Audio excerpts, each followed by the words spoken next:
If you haven't heard yet, it is a 364-day calendar.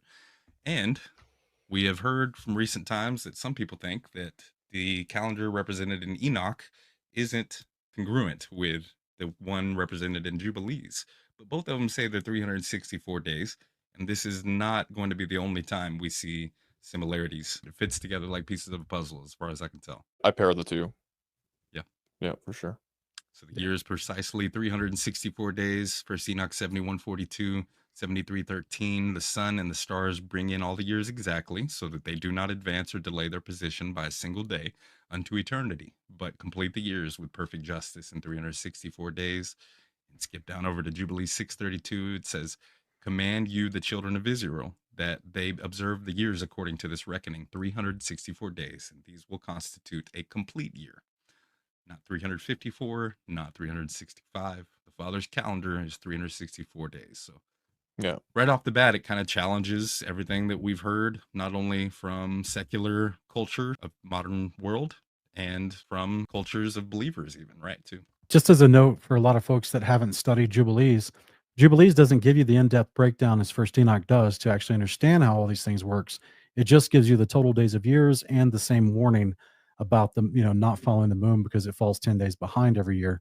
So it doesn't actually explain like the 9 to 10 chapters worth of explanation that First Enoch gives you to truly break down everything. So Yeah. Jubilees references the Enochian 364 calendar. It doesn't technically, it teaches it, but it doesn't teach it as an actual application how to do it. It just tells you that it is referencing it. So that's a powerful thing because Jubilees claims to be written by Moses on Mount Sinai. The book of Jubilees also claims that they had the writings of Enoch with them amongst the people, amongst the Levites at the base of Mount Sinai. That's right. So that's a really, really powerful concept as far as validation that in a moment where in a book that claims Moses is speaking with the angels on Mount Sinai and they're explaining to him certain aspects of following Shavuot, and then they branch off of that to explain this is in accordance with the 364 calendar. It's the same calendar information that Moses has literally in books preserved from Levi amongst the descendants of Levi, the Levites, at the base of Mount Sinai in that moment. They didn't argue about it. Moses didn't be like, oh, wait, what? Is this new information? They're not being caught off guard. Yeah. Yeah, there's no shock moment there. It's like, okay, yeah, we got Enoch's book. It's the content's in there, and this is just like an elaboration by the angel telling me on the mountain that this is how it is. Yeah. And the angel's even telling Moses to, like, a prophecy of that people will go wrong as to this calendar because they're going to be watching the wrong luminary. Let's get into how we reach this 364 days. So, Ken, would you read this first part, the top verse?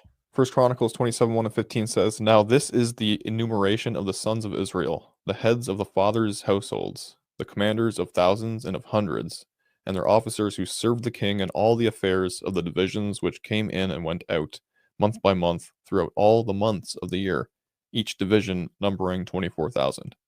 Okay, so then it goes on and lists, and for the sake of time and the sake of space on the slide, I didn't put the entire chapter, right? But that's basically what you'd have to read to understand the context of this.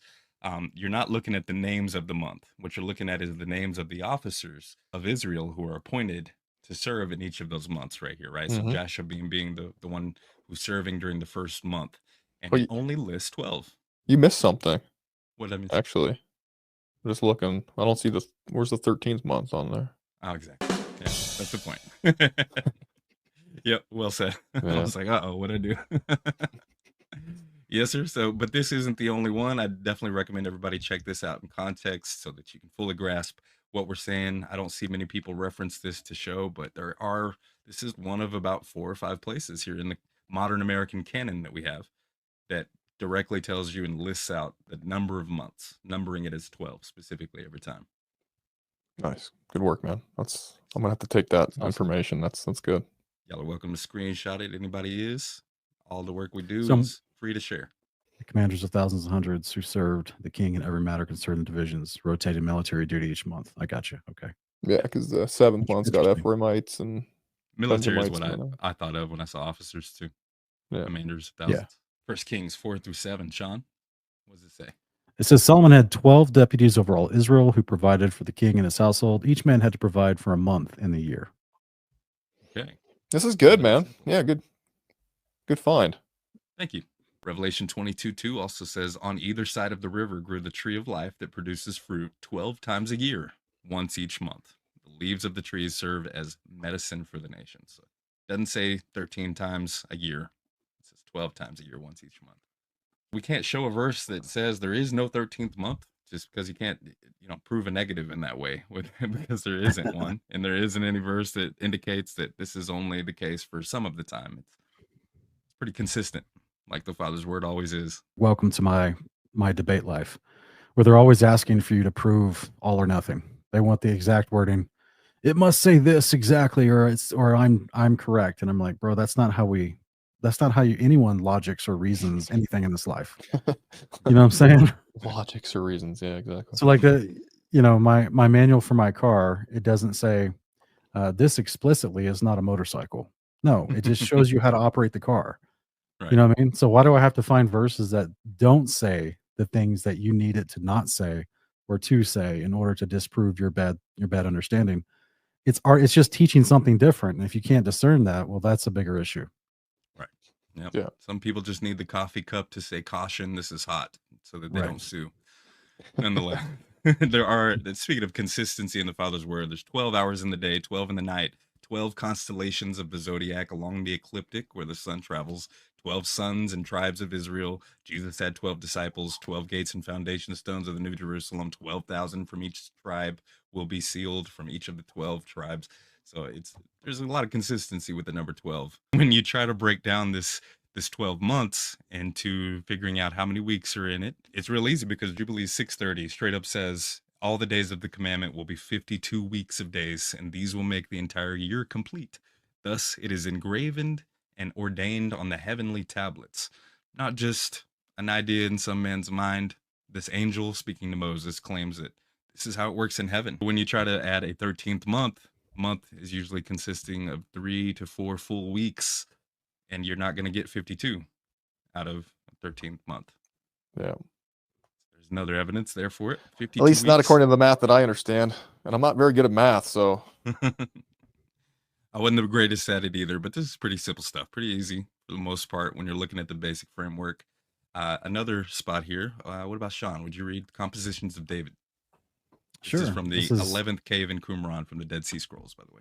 Yeah, it looks like column 27, line 2 through 7 says, David, son of Jesse, was wise and a light like the light of the sun, and literate, and discerning and perfect in all his ways before God and men.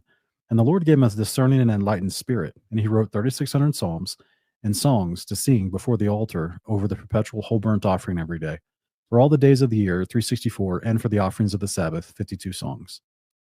Okay, so when we're talking about Sabbaths, obviously that's the seventh day of every week of 7 days, and so 52 weeks as we saw, so there would be, of course, 52 Sabbaths. And here's another piece of evidence that should this be the case for David, that he wrote 3,600 psalms and allegedly 52 for each of the Sabbaths of the year. Yeah, that'd be so cool to have that access to those. I know, right? That's a lot of music. I mean, that's Oh, yeah. and the fact that they want to sing them over these offerings every day, that just puts a whole new perspective on the temple service. That's just like, in Kings and Chronicles talks about all the singers in the temple and the musicians and everything. But it reminds me of this moment here, where if they're going to be singing over the burnt offerings every day from the singers in the temple, they're singing one of David's songs. That's just a beautiful sight, It's not this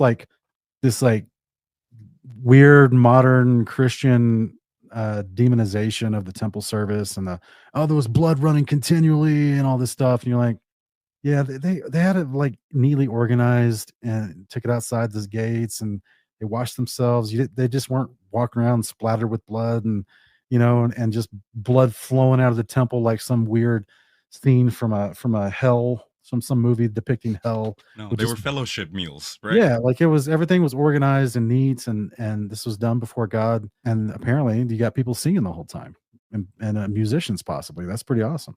That's right. And they did it according to a schedule that the Father has outlined in a calendar that has been obscured and hidden from us. Mm-hmm.